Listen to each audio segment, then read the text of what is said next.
I've worked out for 3 years without skipping a session. That's 1,095 days in a row without skipping the gym. And for some context, we're talking about weight training sessions here.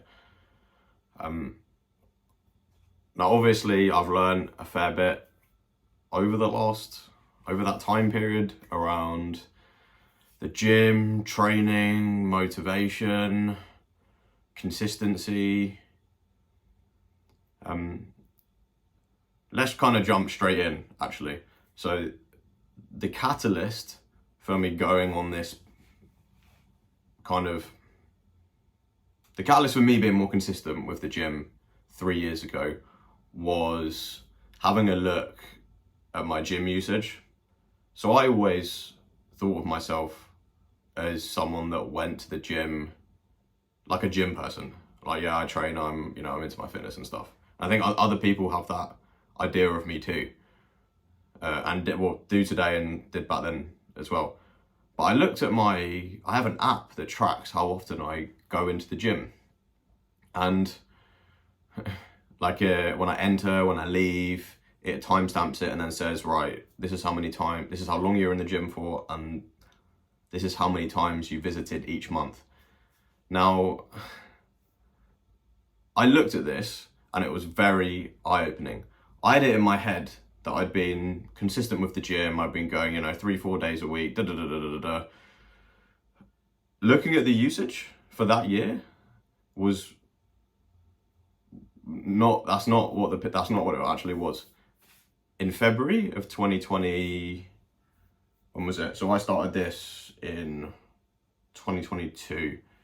So yeah, the February, end of 2022.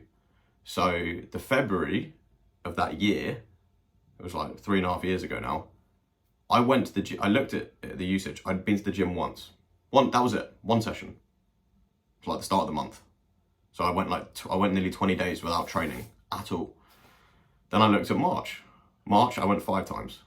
And then May, April even, I think it was 5 or 6.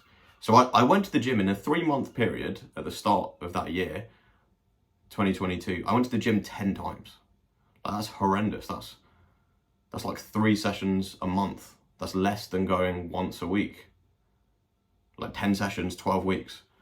Now, that was eye-opening for me because it clearly showed that I wasn't as consistent as I thought I was. And it kind of shattered the picture in my own head. And kind of my reaction to that was, well, look, I set myself a goal of, look, you can't go to the gym less than 15 times a month, minimum. And that's how it started. I was training 4 days a week, weight sessions at the end of 2022. Then very quickly at the start of 2023, then it was 5 days a week. And I've kept scaling it up. Whereas today, literally for the last 6 months, I've done a weight training session almost every single day, 6-7 days a week. Normally 7 days a week. I think it's been 12 days since I had a rest day off weights. Now the thing is, what you've heard online, people would say that's way too much. You're not recovering and stuff. I don't know. I feel really strong. I don't feel run down. I've tested my grip strength. That hasn't changed. That's actually remained exactly the same. My bench press has actually gone up in the last 6 months with dumbbells. So the most I've ever dumbbell bench pressed incline is 40 kg dumbbells in each hand. Now that was about 1.5 years ago, when I was 10 kilograms heavier than I am now. So I'm about 75 kilos. Back then I was 85 because I was at the end of a big bulk that I went on. But relatively muscle mass wise, I went to I've just come back from training now, and so I think I did 40 kg for 5 reps. That's my record for dumbbells. Now today I did 36 kg dumbbells for 8 reps. Now that's quite comparable, like strength wise, but I'm 10 kg lighter. Like, relative to my body weight and like muscle mass compared to fat, like ratio is like, I'm stronger today than I was back then.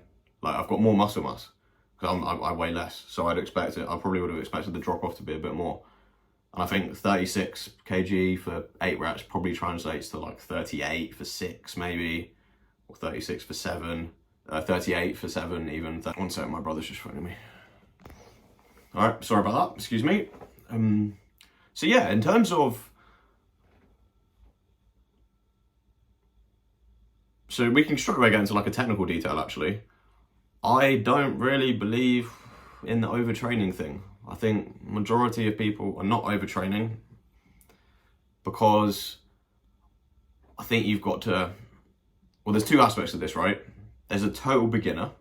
If you've never stepped foot in the gym before, now they probably can't train 6-7 days a week because they won't be able to recover. Like, I remember taking my friend to do arms who'd never been to the gym before, and we did like a purely bicep and tricep day. He couldn't move his arms for 5 days. So obviously, like, you know, so if you've never trained before, yeah, 4 days, one training each muscle group once a week is a good thing. But I think for intermediate lifters and people that, you know, have a bit of experience under their belt, this overtraining thing, I think it's really over talked about. And I think people worry about it too much. Because my experience, the more I've trained, occasionally there'll come to a point where, like I had it about 3 months ago, where I think I trained 21 days in a row without missing a workout, like weights, but I was also running at the same time. So I was doing like double sessions a day. Now, yeah. And then I think I took 3 days. Then I stopped doing double sessions for like a few days. But like, I don't really remember because the reason why I don't remember really about rest days is because I don't take a lot. And I think, being totally honest with you, that's why I think I've made quite a lot of progress in this last 3 years. I haven't overthought it. I've lowered the barriers to entry, going to the gym. I literally get up. I normally train before my 9 to 5 in the morning. Like I was in the gym at 6:30 this morning, up at like 6 o'clock. I get up, I put my clothes on, I drive to the gym, I walk in, I train for 40 minutes, 45 minutes, intense, you know, to failure. Not always to failure, because like you can't always, every single session you're not pushing PRs and you can't always do it, right? But whenever I can, whenever I feel up to it, I train hard and I leave and I'm back, you know, within 45, 50 minutes. It's not a huge commitment for me. I get home, I shower, I go to work, and then it's, you know, I get on with my day. So for me, like the gym, even if I am training, like I'm training every day for let's call each day in the gym an hour commitment. It's a 7-hour commitment a week. It's nothing in the grand scheme of things. I really think about it. Like I train after, yeah, I don't know, this overtraining thing, man. I just don't bite. Like I had a football match on 2 days ago. And we played, and I went to the gym like 3 hours later the same day. I went that evening. The game finished in the afternoon, and I went in the evening.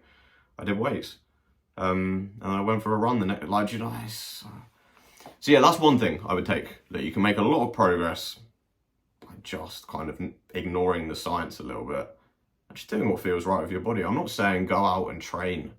I'm not saying go and run yourself into the ground. I'm saying, when you feel good, when you feel all right, don't take rest days because someone's told you to take rest days. Based on how you're feeling. And if you feel you can keep going every single day, then like do that. You'll see better progress. As with anything, kind of the more volume you do, the quicker you learn and the better you get at it. And you just get the reps under your belt.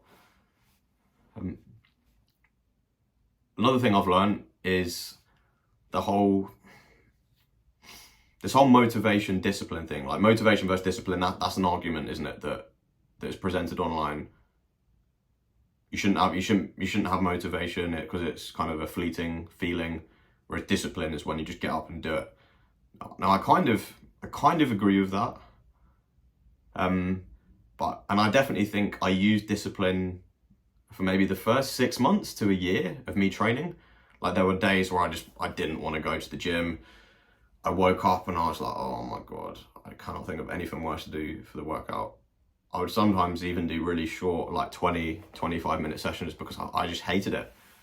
I really, you kind of get waves, don't you? It goes in waves. So like you first start something new and then you really want to do it and that kind of like gets you through it. But then after 2-3 months, like it's not new anymore. You're getting a bit bored. You've done the same plan for a while. And then it becomes harder to just, amp yourself up to do the thing. In this case, like go to the gym. But as I've kind of got more wins under my belt and just kept being consistent with training, I don't really feel motivation or discipline, I wouldn't say. I think what I've got at the moment isn't either. Because I get up, like this morning, it was almost autopilot. Like it's almost not even something I have to think about and use that much brain power on. Like to go and train, I just go and do it. It's just become part of my... I think I've reached the point where it's just become so ingrained in my identity, and it's something that I want to keep up for the rest of my life. Like I don't ever want to stop training. Even when I have a family and kids, like I want to keep doing this. I want to be in great shape for, forever. So that's how I feel about it right now. I'm almost at a point where it doesn't, like it's not hard anymore. Like I'm not saying I go in and like, yes, the sessions are difficult and I push, like today with the 36 kg dumbbells. Like, I haven't lifted that heavy for a while because I've been a bit worried about I have a bit of a shoulder injury, but because I felt good this morning, I just went for it and kind of lifted a bit heavier than I normally would. And it felt really good. And yes, it's hard, but the actual act of turning up and training does not feel hard right now. I hope that makes sense. So what I'm getting at here is, yes, there's going to be days you're not going to feel motivated. You're going to have to use a bit of discipline to just turn up and go and be like, look, because if you want the results you want, if you want to get jacked, if you want to get lean, if you want to lose body fat, you do just have to put in the reps and show up every day. Or most days, at least 4 or 5 days a week, you've got to weight train and you've got to eat properly. Wouldn't recommend. And in terms of eating, like don't restrict yourself. But just know there's kind of this light at the end of the tunnel where after 6 months, 9 months, a year, where you've got reasonably experienced at weightlifting and you've got quite good at it, you're not going to find it difficult to do the bare minimum anymore. And like good, it's like good habits and bad habits. Like this is, and you talk like there's the whole addiction thing, isn't there, in the world at the moment? People are addicted to alcohol, to smoking, all these kind of vices. But you can kind of flip it and do the opposite with the gym. I feel like that's the point I've reached. It's just, I don't even really, I kind of, the only way I can describe it is being on autopilot. And I just kind of rock up and do my session, and it's almost feels like it's not even me doing it. Like the feeling I get after, like today, it feels like someone else kind of went and did the workout for me, because it didn't even take much brain power to go out, rock, get in there, do the workouts. Anyway, it's just that's why I wanted to make this this video, just because I learned a bit over the last 3 years, and I wasn't sure that getting to the kind of this autopilot stage was even a thing. It's you don't realize it until you actually get there, and I think I've probably got there. So take that away. In terms of if this is useful, obviously feel free to subscribe, and you'll get notified when I post in the future. All right, peace. Thank you.